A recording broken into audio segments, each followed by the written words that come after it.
नमस्कार मेरे प्यारे दोस्तों, मैं वैभव एक बार फिर से आप सबका का स्वागत करता हूं आपके अपने ऑनलाइन प्लेटफॉर्म पर। आप सभी मेरे भाई बहनों का बहुत बहुत स्वागत है। आप सभी लोगों से निवेदन करूंगा कि आप सभी लोग अपने अपने स्तर पर सेशन को एक बार लाइक कर दीजिएगा, शेयर कर दीजिएगा, ताकि बाकी साथी जो नहीं जुड़ सके हैं तो वो लोग भी जुड़ सकें, उन लोगों तक भी क्लास की नोटिफिकेशन पहुंच सके। और जितने मेरे भाई बहन पहली बार है तो आप लोगों से निवेदन करूंगा कि चैनल को सब्सक्राइब जरूर कर लिए, ताकि जब भी हम लोग लाइव आते हैं तो उसकी नोटिफिकेशन आपको मिलती रहे। साथ ही साथ चैट बॉक्स में आपको टेलीग्राम का लिंक दिख रहा है, तो टेलीग्राम चैनल से नहीं जुड़े हैं तो जरूर जुड़ जाइए। यहाँ पर आपको बहुत सारी इंपॉर्टेंट अपडेट्स और पीडीएफ और बहुत सारी जानकारियाँ मिलती रहती हैं। तो जल्दी से सारे लोग एक बार सेशन को लाइक शेयर सब्सक्राइब कर दीजिएगा।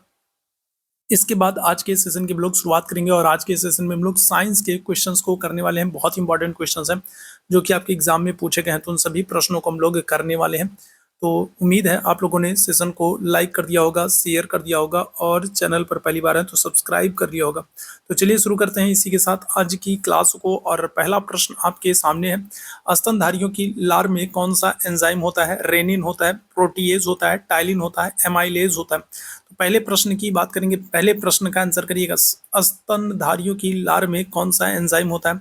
बहुत ही महत्वपूर्ण वाला प्रश्न है और बहुत ही महत्वपूर्ण वाला सेशन भी होने वाला है। साइंस के बहुत इंपॉर्टेंट क्वेश्चंस को हम लोग करने वाले हैं, और यहाँ से आपके एग्जाम में प्रश्न आपको देखने को मिलने वाले हैं।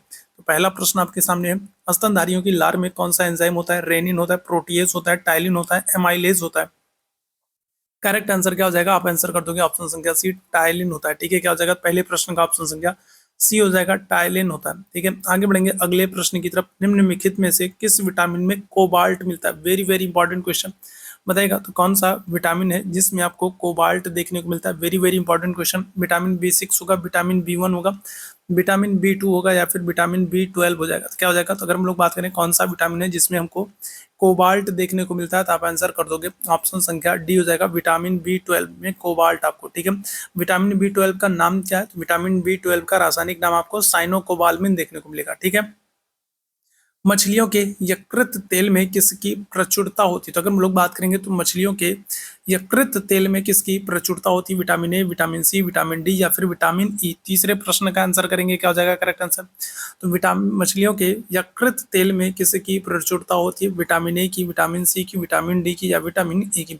अच्छा, आजकल जो पेपर्स होते हैं ना, उसमें आप देखोगे कि जो पेपर सेट करने वाले हैं, जो आयोग है जो पेपर सेट करता है, या फिर जो टीचर्स हैं जो पेपर सेट करते हैं, वो जानबूझकर कुछ ना कुछ ऐसे प्रश्न जो है डाल देते हैं जिसमें प्रश्न के एक से ज्यादा आंसर सही हो, और फिर बच्चे उसके लिए क्या करें, कोर्ट जाए और वैकेंसी फंस जाए। तो आजकल ये बड़ा प्रचलन में है। ठीक है, कि पेपर बनाते इसमें एक से दो क्वेश्चन ऐसे जरूर डाल देंगे जिसमें एक से ज्यादा क्वेश्चंस के आंसर जो है, एक से ज्यादा ऑप्शन सही हो, और फिर बच्चे क्या करें, फिर बच्चे उस ऑप्शन को लेकर के या फिर उस क्वेश्चंस को लेकर के कोर्ट कोर्ट घूमते रहे। ठीक है, और वैकेंसी फंस जाए। तो जानबूझकर ऐसे ऐसे क्वेश्चंस को डाल दिया जाता है।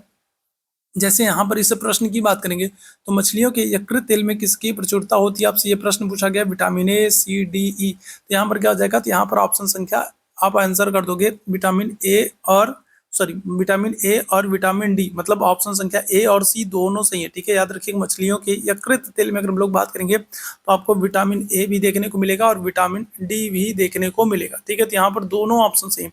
अब ये प्रश्न पूछा गया है और इसमें क्या किया गया, इसमें लास्ट में दोनों ही ऑप्शन पर नंबर दिया गया। ठीक है, लड़के क्या किए, तो लड़के जो है वो कोर्ट चले गए, और फिर कोर्ट के आदेश पर क्या होगा, तो कोर्ट के आदेश पर इन दोनों ऑप्शन पर नंबर दिया गया। ठीक है, आगे बढ़ेंगे। विटामिन डी की कमी से होने वाला रोग कौन सा है? सूखा रोग है, स्कर्वी है, वेरी वेरी है, या फिर इनमें से कोई नहीं। विटामिन डी की कमी से होने वाला रोग कौन सा है? चौथे प्रश्न का आंसर करेंगे, क्या हो जाएगा? विटामिन डी की कमी से होने वाला रोग कौन सा है? सूखा रोग है, स्कर्वी है, वेरी वेरी है, इनमें से कोई नहीं। आंसर क्या कर देंगे? ऑप्शन संख्या ए हो जाएगा, सूखा रोग है। ठीक है, बेरी बेरी अगर हम लोग बात करें तो ये तो विटामिन बी की कमी से होता है, और स्कर्वी अगर हम लोग बात करेंगे तो ये सी की कमी से होता है। ठीक है, आगे बढ़ेंगे। लार किसके पाचन में मदद करती है? वसा है, स्टार्च है, प्रोटीन है, विटामिन है। तो बताइएगा क्या हो जाएगा? तो लार जो है वो किसके पाचन में मदद करती है? चलिए जल्दी से इस प्रश्न का आंसर करेंगे। वसा होगा, स्टार्च होगा, प्रोटीन होगा, या फिर विटामिन होगा। टेलीग्राम से आप लोग नहीं जुड़े हैं तो टेलीग्राम से जुड़ जाइए। टेलीग्राम का लिंक आपको चैट बॉक्स में दिख रहा है, ताकि जब भी हम लोग लाइव आए तो उसकी नोटिफिकेशन आपको मिल सके। साथ ही साथ अगर आप इस नंबर पर मैसेज कर देंगे तो आपको पर्सनली नोटिफिकेशन, पर्सनली पीडीएफ और बहुत सारी इंपॉर्टेंट जानकारियां मिलती रहेंगी। तो अगर आप यहाँ पर व्हाट्सअप पर जुड़ना चाहते हैं तो आप इस नंबर पर मैसेज कर सकते हैं। बाकी टेलीग्राम पर जुड़ना चाहते हैं तो उसका लिंक वहाँ पर दिख रहा है आपको चैट बॉक्स में, वहाँ पर जुड़ जाइए, वहाँ पर आपको पीडीएफ नोटिफिकेशन बहुत सारी जानकारियां मिलेंगी। करेक्ट आंसर क्या हो जाएगा? ऑप्शन संख्या बी आंसर कर दोगे, स्टार्च कर दोगे। ठीक है, क्या हो जाएगा? स्टार्च कर दोगे। किस विटामिन की कमी से खून का बहना रुकता नहीं है? तो बताइएगा क्या हो जाएगा? तो कौन सा विटामिन है जिसकी कमी हो जाने पर खून का बहना रुकता नहीं है? Vitamin A, vitamin B, vitamin C या फिर विटामिन के? क्या हो जाएगा? तो छठवें प्रश्न का आंसर करेंगे, क्या हो जाएगा? तो कौन सा विटामिन है जिसकी कमी से खून का बहना रुकता नहीं है? क्या आंसर हो जाएगा? ए करोगे, बी करोगे, सी करोगे या फिर डी कर दोगे? क्या हो जाएगा? तो बताइएगा कौन सा ऑप्शन करेंगे? तो आंसर हो जाएगा आपका ऑप्शन संख्या डी, विटामिन के। ठीक है, विटामिन के की कमी से क्या होता है? खून का बहना रुकता नहीं है। ठीक है, आगे बढ़ेंगे। मनुष्य के नेत्रों के स्वस्थ संचालन के लिए कौन सा विटामिन आवश्यक है? तो अगर हम लोग बात करेंगे तो मानव के नेत्रों के स्वस्थ संचालन के लिए कौन सा विटामिन आवश्यक है? Vitamin B, vitamin A, vitamin B, vitamin C या फिर विटामिन डी? सातवें प्रश्न का आंसर करेंगे सभी मेरे भाई बहन। और जितने मेरे भाई बहन बाद में जुड़ रहे हैं, आप लोगों से निवेदन करूंगा कि सेशन को लाइक और शेयर जरूर कीजिएगा। ठीक है, सेशन को लाइक और शेयर जरूर कीजिएगा ताकि बाकी साथियों तक भी ये सेशन पहुंच सके। करेक्ट आंसर हो जाएगा आपका ऑप्शन संख्या ए, विटामिन ए। विटामिन ए की कमी से क्या होता है? तो अगर हम लोग बात करेंगे तो विटामिन ए की कमी से रतौंधी रोग हो जाता है। ठीक है, कौन सा? रतौंधी, जिसको आप नाइट ब्लाइंडनेस भी कहते हो। विटामिन ए की कमी से क्या होता है? रतौंधी रोग हो जाता है। ठीक है, जिसे आप नाइट ब्लाइंडनेस भी कहते हैं। और विटामिन ए का रासायनिक नाम आपसे पूछ लेगा तो आप आंसर क्या करोगे? आप कहोगे रेटिनॉल। ठीक है, विटामिन ए का रासायनिक नाम क्या है? आप आंसर करोगे रेटिनॉल। ठीक है, शहद का मुख्य अवयव क्या है? तो बताइएगा। आठवें प्रश्न का आंसर करेंगे। फ्रक्टोज है, सुक्रोज है, ग्लूकोज है, माल्टोज है? आठवें प्रश्न का आंसर करेंगे। तो शहद का मुख्य अवयव क्या है? बताएंगे क्या हो जाएगा? फ्रक्टोज है, सुक्रोज है, ग्लूकोज है, माल्टोज है? क्या हो जाएगा? तो ऑप्शन संख्या क्या आंसर करेगा? आठवें प्रश्न का आंसर करेंगे सभी मेरे भाई बहन। चलिए, आठवें प्रश्न का आंसर करेंगे। शहद का मुख्य अवयव क्या है? तो फ्रक्टोज है, सुक्रोज है, ग्लूकोज है, माल्टोज है? आंसर क्या हो जाएगा? आप आंसर कर दोगे फ्रक्टोज है। ठीक है, क्या हो जाएगा? आठवें प्रश्न का ऑप्शन संख्या ए बिल्कुल करेक्ट हो जाएगा, फ्रक्टोज है। ठीक है, आगे बढ़ेंगे। ठीक है, मानव शरीर में वसा का संचयन कहाँ पर होता है? तो बताइएगा क्या हो जाएगा? एपिथेलियल कोशिका में, एडिपोज ऊतक में, एपिडर्मिस में या फिर यकृत में? मानव शरीर में वसा का संचयन होता है, बताएंगे क्या हो जाएगा? नौवें प्रश्न का आंसर करेंगे। बहुत ही अच्छा सा प्रश्न है। मानव शरीर में वसा का संचयन, अच्छा देखो, अगर आपसे जल में पूछ ले, ठीक है, क्या कर ले? अगर आपसे जल में घुलनशील पूछे तो जल में घुलनशील आप कहोगे विटामिन बी है और विटामिन सी है। ठीक है, लेकिन अगर आपसे वसा में घुलनशील पूछा जाए तो वसा में घुलनशील विटामिन कौन कौन से हैं? तो विटामिन ए है, विटामिन डी है, विटामिन ई है और विटामिन के। तो ये सब क्या है? तो वसा में घुलनशील।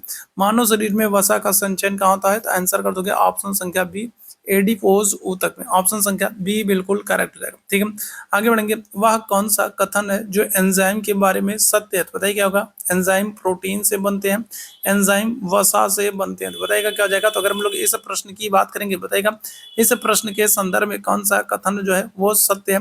आपसे क्या पूछ रहा है? आपसे पूछ रहा है एंजाइम के बारे में, आपसे पूछ रहा है। बताइएगा क्या हो जाएगा? एंजाइम प्रोटीन से बनते हैं या फिर वसा से बनते हैं? आंसर कर दोगे एंजाइम जो है ये क्या होते हैं? ये प्रोटीन से बनते हैं। ठीक है, किससे? तो एंजाइम के संदर्भ में हम लोग बात करेंगे क्या हो जाएगा? तो ये प्रोटीन से बनते हैं। ऑप्शन संख्या क्या हो जाएगा? ए आंसर कर देंगे। ठीक है, चलिए आगे बढ़ेंगे अगले प्रश्न की तरफ।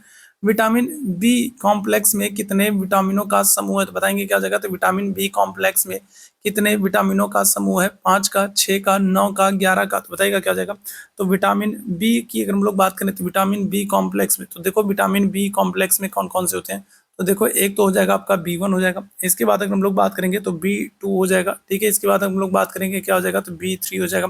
फिर आपका बी5 हो जाएगा, फिर बी आपका 6 हो जाएगा। ठीक है, फिर हम लोग बात करें तो बी7 है, बी8 है और ठीक है क्या, बी8 नहीं बी9 है। ठीक है, क्या है? तो बी7 हो गया, बी9 हो गया और बी12 हो गया। तो कितने हो गए भाई? 3 2 5 3 8। ठीक है, 3 2 5 3 8। तो कितने हो गए? तो ऑप्शन संख्या क्या कर दोगे? तो 8। 8 तो यहाँ पर है ही नहीं, तो यहाँ पर 8 आंसर कर लो, 8 होते हैं। ठीक है, अगर हम लोग बात करेंगे क्या हो जाएगा? तो विटामिन बी कॉम्प्लेक्स में कितने विटामिन होते हैं? तो आप आंसर कर दोगे किसको? 8 कर दोगे। विटामिन बी1, बी2, बी3, फिर बी5, बी6, बी7, बी9 और बी12। ठीक है, तो 8 होते हैं। ठीक है, कितने? तो 8 होते हैं, याद रखिएगा। ठीक, आगे बढ़ेंगे। विटामिन डी का अच्छा स्रोत क्या है? कॉड लिवर ऑयल है, पालक है, दूध है या फिर पनीर है? बताएंगे विटामिन डी का अच्छा स्रोत क्या है? बताएंगे। विटामिन डी का अच्छा स्रोत क्या है? कॉड लिवर ऑयल है, पालक है, दूध है, पनीर है। क्या हो जाएगा? विटामिन डी का अच्छा स्रोत। आंसर क्या कर दोगे? मछलियों से जो प्राप्त होता है कॉड लिवर ऑयल, ये विटामिन डी का अच्छा स्रोत है। ऑप्शन संख्या क्या आ जाएगा? ए आंसर कर दिएगा। ठीक है। कैल्शियम की मात्रा सर्वाधिक होती है, तो कैल्शियम की मात्रा जो है ये सर्वाधिक किसमें होती है? गेहूं में, मक्का में, बाजरे में या फिर ज्वार में? तो 13वें प्रश्न का आंसर कर देंगे, क्या आ जाएगा?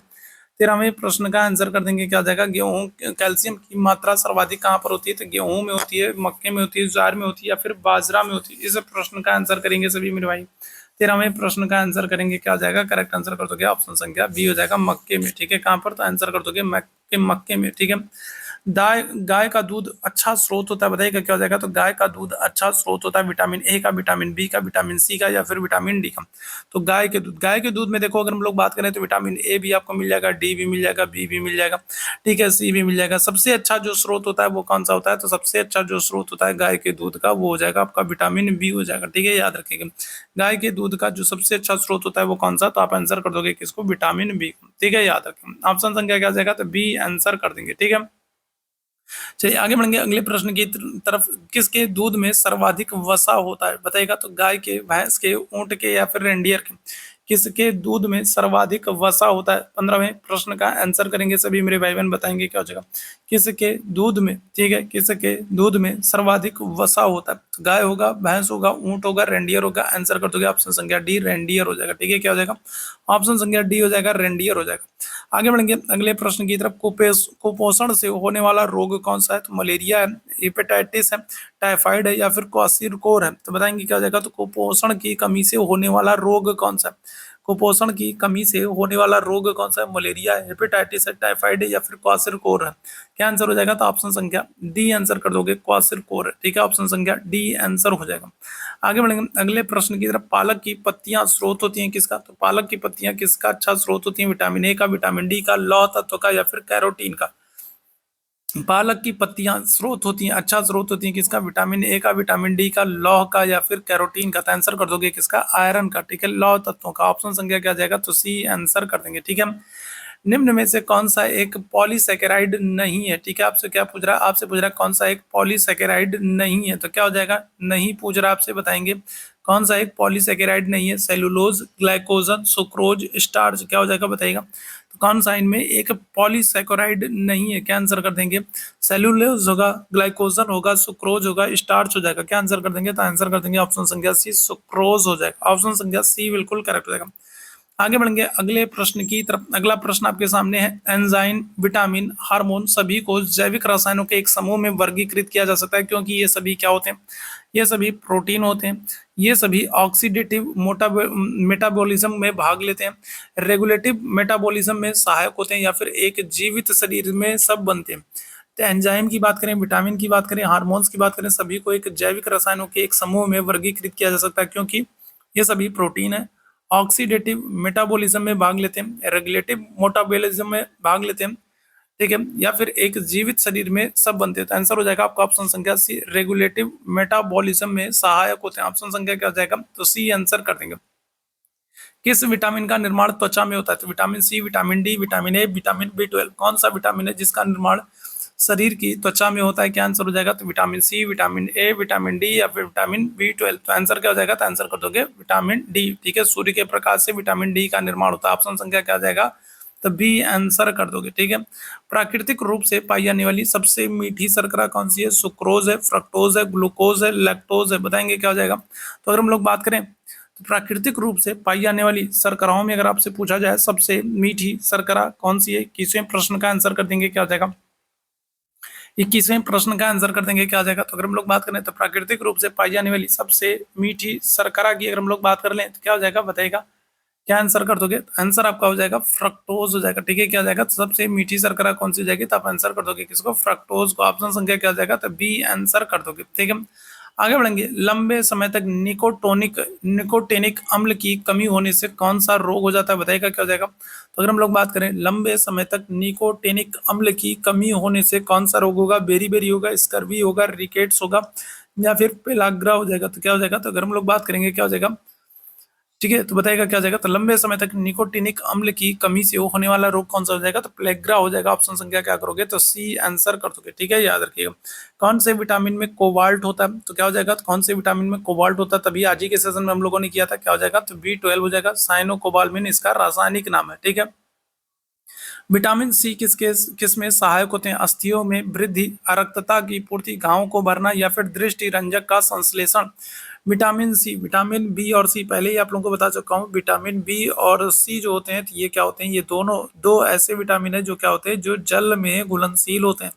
विटामिन बी और सी दो ऐसे विटामिन हो जो क्या होते हैं, जो जल में घुलनशील होते हैं, याद रखिएगा। ठीक है, विटामिन सी के संदर्भ में हम लोग बात करेंगे, तो ये घावों को भरने में महत्वपूर्ण होता है। ऑप्शन संख्या क्या हो जाएगा, सी आंसर हो जाएगा। घावों को भरने में महत्वपूर्ण होता है। ठीक है, कौन सा विटामिन मनुष्य के मूत्र के साथ उत्सर्जित होता है, तो बताइएगा क्या हो जाएगा। अब इस प्रश्न की भी बात करें, देखो आयोग ने इस प्रश्न को पूछ लिया है, जबकि इस प्रश्न में अगर हम लोग बात करें, तो इस प्रश्न में क्या हो रहा है, इस प्रश्न में एक से अधिक विकल्प सही हो रहे हैं। और जानबूझकर ऐसे प्रश्नों को, एक दो प्रश्नों को जानबूझकर ऐसे जो है पेपर में शामिल कर दिया जाता है। ठीक है, ताकि बच्चे उलझे रहें और फिर सही आंसर के लिए बच्चे क्या करें, कोर्ट जाए और फिर वैकेंसी जो है वहीं की वहीं रह जाए, फंस जाए, जो है रुक जाए। देखो अगर हम लोग बात करें, तो भी मैंने आप लोगों को बताया बी और सी जो है वो क्या होते हैं, बी और सी जो है ये जल में घुलनशील होते हैं। तो बी और सी जब जल में घुलनशील होते हैं, तो मानव मूत्र में अगर हम लोग बात करेंगे, तो जल के माध्यम से क्या होता है, तो ये विटामिन बी और सी का जो है क्या हो जाएगा, उत्सर्जन हो जाता है। तो यहाँ पर आपका क्या हो जाएगा, तो यहाँ पर आपका B C D आपके तीनों ऑप्शन सही हो जाएंगे। ठीक है, विटामिन बी, विटामिन B12 और विटामिन सी, क्योंकि ये जल में घुलनशील होते हैं, तो जल के माध्यम से क्या हो जाते हैं, ये बाहर निकल जाते हैं। ठीक है, तो यहाँ पर ये तीनों विकल्प सही हो जाएंगे। एक शराबी व्यक्ति में किसकी कमी हो जाती है, विटामिन B5 की, विटामिन ई की, विटामिन सी की, विटामिन डी की। 26वें प्रश्न की बात करेंगे, क्या आ जाएगा, तो अगर हम लोग बात करें, तो एक शराबी व्यक्ति में कौन से विटामिन की कमी हो जाती है, क्या आंसर करेंगे, vitamin B5, vitamin E, vitamin D, vitamin C. Answer हो जाएगा आपका विटामिन सी की। ठीक है, किसकी, तो ऑप्शन संख्या क्या कर दोगे, तो सी आंसर कर दोगे, विटामिन सी की। ठीक है, आगे बढ़ेंगे। कौन सा एंजाइम दूध की प्रोटीन का कैल्शियम पैराकिसनेट में परिवर्तित हो जाता है, बताएगा। तो इस प्रश्न का आंसर करेंगे, 27वें प्रश्न का आंसर करेंगे। तो कौन सा एंजाइम है जो दूध की प्रोटीन का कैल्शियम पैराकैसिनेट में परिवर्तित हो जाता है, रेनिन है, ट्रिप्सिन है, लैक्टोज है, या फिर माल्टोज है, क्या हो जाएगा, तो आंसर कर देंगे ऑप्शन संख्या क्या करिएगा, चलिए जल्दी से बताएंगे। आंसर कर दोगे रेनिन हो जाएगा। ठीक है, क्या हो जाएगा, तो आंसर कर दोगे रेनिन हो जाएगा। ठीक है, आगे बढ़ेंगे। पेप्सिन, ट्रिप्सिन तथा लाइमेज की श्रेणी का है, तो बताइएगा। तो अगर हम लोग बात करें, तो जो ये पेप्सिन है, ये जो ट्रिप्सिन है और ये जो लाइपेज है, ये सभी क्या है, तो ये सभी एंजाइम है। ठीक है, क्या है, तो पेप्सिन, ट्रिप्सिन और लाइपेज ये सभी एंजाइम है। और इन्हीं की श्रेणी का आपसे पूछ रहा है, तो क्या होगा, सिक्रेटिन होगा, सुक्रोज होगा, रेनिन होगा, या फिर थायरॉक्सिन होगा। तो क्या हो जाएगा, तो अगर हम लोग पेप्सिन की बात करें, ट्रिप्सिन की बात करें, लाइपेज की बात करें, सब एंजाइम और इनकी श्रेणी का अगर हम लोग बात करेंगे, तो आप आंसर कर दोगे रेनिन है। ठीक है, कौन है, तो ऑप्शन संख्या क्या आ जाएगा, तो सी आंसर कर दोगे, रेनिन। मल से दुर्गंध आने का कारण क्या, इंडोल है, स्केटोल है, फिनाल और हाइड्रोजन सल्फाइड है, उपरोक्त सभी है। क्या हो जाएगा, तो आंसर कर दोगे यहाँ पर उपरोक्त सभी हो जाएगा। ऑप्शन संख्या क्या कर दोगे, तो डी आंसर कर दोगे। ठीक है, क्या हो जाएगा, इंडोल हो जाएगा, स्केटोल भी है और फिनाइल और हाइड्रोजन सल्फाइड भी है, तो ये सभी है। ठीक है, आखिरी प्रश्न है और आज के सेशन का ये आखिरी प्रश्न, और इस प्रश्न का आंसर करेंगे। शर्करा के उपापचय में महत्वपूर्ण हार्मोन होता है। तो आज हम लोगों ने साइंस के टॉप 30 क्वेश्चंस को किया और ये बहुत ही महत्वपूर्ण है। यहाँ से कई सारे प्रश्न आपके एग्जाम में बार बार पूछे गए, तो इसको आप लोग रट डालिएगा, ये आप लोगों के लिए बहुत ही महत्वपूर्ण है। ठीक है, एंजाइम वाला, विटामिन वाला जो चैप्टर है, इसको बहुत अच्छे से आप लोग पढ़ लिया आप लोगों के लिए। ठीक है, हार्मोन्स वाले जो चैप्टर हो गए, एंजाइम वाले आपके जो ये चैप्टर हैं, और ये जो विटामिन वाले चैप्टर है, मानव रोग वाले जो चैप्टर है, तो इनको अच्छे से आप पढ़ डालो। यहाँ से प्रश्न आपके एग्जाम में बनता है। क्या हो जाएगा, तो करेक्ट आंसर कर देंगे आग्नेयाशय। ठीक है, क्या हो जाएगा, तो ऑप्शन संख्या B answer, sorry D answer कर दोगे, आग्नेयाशय। और आग्नेयाशय के संदर्भ में आपको याद रखना, ये एक ऐसा है जो क्या करता है, जो अंतःस्रावी और बाह्यस्रावी दोनों ग्रंथियों के रूप में काम करता है, दोनों ग्रंथियों का काम करता है। अंतःस्रावी ग्रंथि के रूप में भी काम करता है और बाह्य स्रावी ग्रंथि के रूप में भी काम करता है, दोनों के रूप में काम करता है। ऑप्शन संख्या क्या हो जाएगा, डी आंसर हो जाएगा। तो उम्मीद है आज का सेशन आप लोगों को पसंद आया होगा। सेशन पसंद आया हो तो सेशन को लाइक कीजिएगा, शेयर कीजिएगा। चैनल पर पहली बार है तो चैनल को सब्सक्राइब जरूर कर लीजिएगा। साथ ही साथ आपको टेलीग्राम का लिंक चैट बॉक्स में दिख रहा है, तो टेलीग्राम चैनल से नहीं जुड़े हैं तो टेलीग्राम चैनल से जुड़ जाइए। साथ ही साथ मैंने आपको अपना व्हाट्सअप नंबर दिया है कि अगर आप व्हाट्सअप से जुड़ना चाहते हैं तो आप इस नंबर पर मैसेज कर सकते हैं, आपको पर्सनली PDF मिल जाएगी, पर्सनली नोटिफिकेशन मिल जाएगा। इसके अलावा अगर कोई डाउट है, कोई शंका है, कोई संदेह, तो भी आप यहाँ पर मैसेज करके पूछ सकते हैं। ठीक है, तो चलिए अभी के लिए बस इतना ही करेंगे। थैंक यू सो मच आप सभी मेरे भाई बहनों को मेरे साथ जुड़ने के लिए। Thank you so much.